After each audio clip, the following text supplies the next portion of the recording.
In the meantime, Friday, got back from New York. I was there for a couple of days for a conference and got invited to do Harris Faulkner's show on Friday morning before going back to the airport. And, the green room's nothing fancy there at Fox. And a lot of you reached out and you've been texting in asking, hey, Pete, were you nervous? And I wasn't nervous. I wasn't sitting back there jittery or anything like that. But you start to get those good nerves. But then once I got out there, the nerves totally subsided. It was one of those feelings where, and I'm sure you've all had this, whether it's in work or something, you do have some nerves going into a presentation, whatever it is that you're doing, right? But when you get out there, if you've done it enough and you feel confident in what you're doing and what your presentation is going to be, then you just want to get it going. And that's where I was at. My head, my stomach. It's not like I was oh my gosh, my stomach's in knots. But you just have to think about the fact that, hey, I've done this a million times. Mm-hmm. With Nick Haynes, right? Yeah, I've done it before, gone out there, you do the radio show every day. And this is far more work than anything you'll do in 5 minutes of television. The hardest thing going radio to TV is keeping your answers short. You don't have time to really expand on your ideas on television. It's get in, it's get out, 30-second answers, keep it moving, get to the next thing. And we hit on 3 or 4 topics in the span of about not even 6 minutes. I think it was a 5.5-minute piece that we did. And that's what they want in television. So it's important when you're going radio to TV to realize that. And that's why it's a lot easier to go radio to TV than TV to radio. You go TV to radio and it's wait, I got to fill another 7 minutes? I got to keep talking? What do I talk about? What do I do? How do I do this? They're used to very short bursts and very short, quick takes. In radio, we can obviously take up more time and we can go a little deeper on the issues. That's not what TV is really about. So understanding that going into it was the one thing I kept saying to myself, just keep it tight, keep it short, make your statement, make your point, and then let Harris lead the conversation wherever she wants to lead it. That's all I kept thinking about.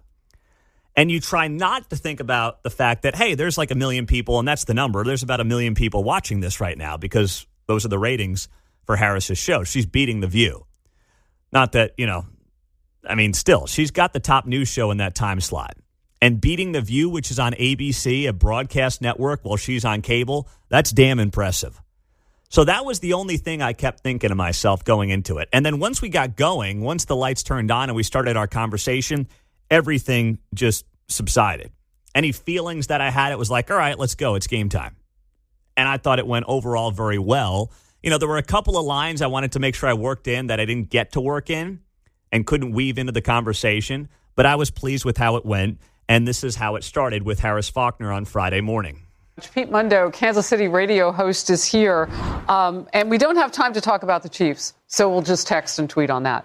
Talk to me, if you will, about this issue coming into play and what your first reaction maybe is to knowing what's going on around the conversation around guns. Well, 2 words, Harris: slippery slope. What if this were to be applied in a future Democrat DOJ world to, say, veterans with PTSD? Dare you go down the road of Christians, right? Well, I don't know. They might be mentally unwell, according to certain DOJ officials in a future administration.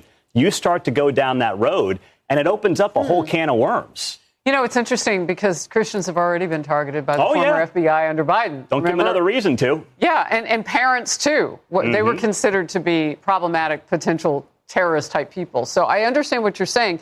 But when you, and I want to pop this up so people can see what part of the issue here is. The National Institute of Health released data in 2020 revealing 56% of transgender youths reported previous suicide attempts. 86% thought about suicide. 72% of transgender students experience persistent feelings of depression. So you're talking about perhaps a documented history. Does that change the game? Because we already have laws on the books that say something about that. Well, you look at Minneapolis and you look at Minnesota in general. They have those red flag laws. They have some of those things that theoretically would catch somebody like what happened last week, and it didn't work. So the question is, do you open up this potential can of worms and go down the road knowing full well it could be abused against you in future administrations? Or do you say, what's the larger picture here? What are the bigger mental health issues that need to be addressed? instead of trying to Band-Aid it. We're trying to Band-Aid a wound with this. And that's what just makes me nervous, because we all know one day somebody else is going to be in charge, and they could point to this as a reason for what they're doing. Yeah, when you say the word slippery slope, we are leading up to the beginning of the midterm season. Some would arguably say it's already started. And so you see this as problematic for Republicans. Your last quick thought on it. And we'll move forward. I understand that we've got to address the issue, but at the same time, we don't want to jump to a conclusion, which happens all the time on the left side of the aisle with an issue like this that's highly emotional.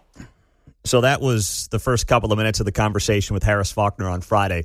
And we all say after a tragedy like in Minneapolis a couple of weeks ago, do something, right? I mean, that's what people always say. That's why they want to jump to gun laws here, gun laws there, this gun law, that gun law. And the reality is it's never that simple. It's not. I mean, I was in fourth grade when Columbine happened, okay? It's not like anyone was talking about, well, is the shooter transgender there? That wasn't even a thing. It was in Minneapolis. It was last year in Nashville. But there's a lot more data that suggests there is cultural and societal rot that, needs a serious look in the mirror before you start going down the road of a DOJ imposing gun laws against certain people that could totally backfire on you here.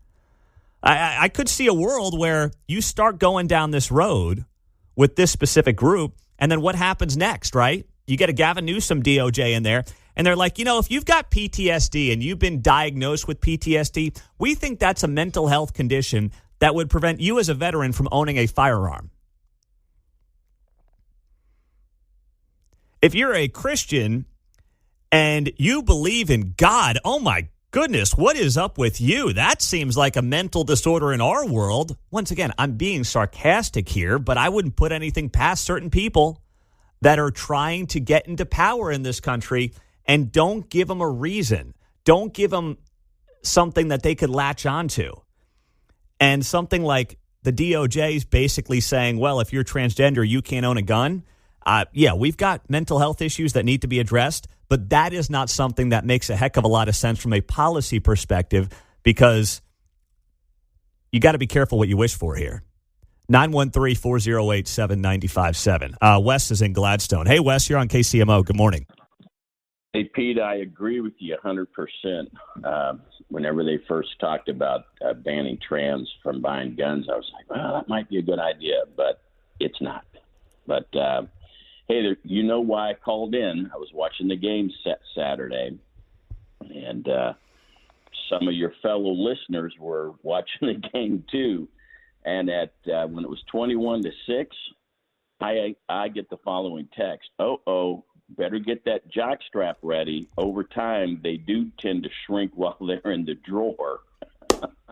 That's great, Wes. Yes, for those that missed it, you called in 2 weeks ago, and you said if KU beats your beloved Tigers, you would run around the studio in a jock strap here at KCMO Talk Radio. And at 21-6, I was coaching a Little League soccer game on Saturday. The game started at 2 o'clock. My assistant coach is a diehard KU fan, so he was keeping updates on it on his phone, and he's like, it's 21-6 KU. And my first thought, Wes, was you in a jock strap here at the studio, which is kind of a weird thing for me to think about, but I couldn't help myself, man. Yeah, so then I get another text. Yep. And they want to film it. No, we had filming rights, okay? We had the exclusive filming rights of this. Hey, while I was thinking that it might happen, I was like, okay. I don't know what time John and Mark and Pete all get to the studio, but I'm sure it's dark. That's when I'm going to be there to do it. Well, you know what? Credit to your boys. They helped you avoid a very embarrassing moment on Saturday, Wes. It would have been, you know what? Because I was sitting there thinking, I'm never going to call Mundo again if they lose. But I was like, no, man, that'd be good. No, hey, no. I would have. You're going to have to do it. I would have gotten the Gladstone police on you, all right, to make sure you show up here. Our buddy Fred Farris, he would have been my first call. I would have texted Fred up there in Gladstone. He's the police chief, and we would have made sure that he dragged you down the corporate woods for this. Oh, thank you. Yeah. So no, it was like, a bet's a bet. I'm going to have to go through it. So I only ask one. You guys really didn't put anything up on the bet, but I do ask this, that Mark would host me next year in Lawrence at his tailgater.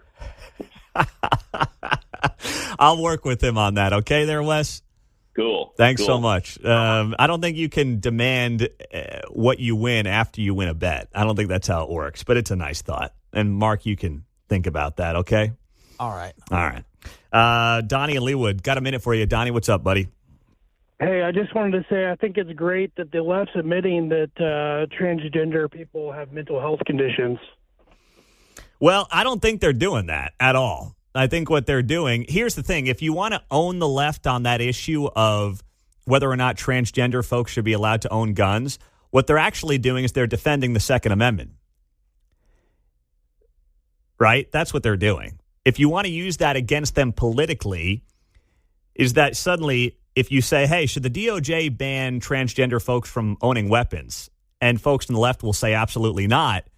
Suddenly they're big Second Amendment advocates, I guess, right? That's how you could own them on the backside of that. That's how you could go about doing that. But no, they're not admitting that, Don. They're not. They're, of course, never going to admit that. No way, no how.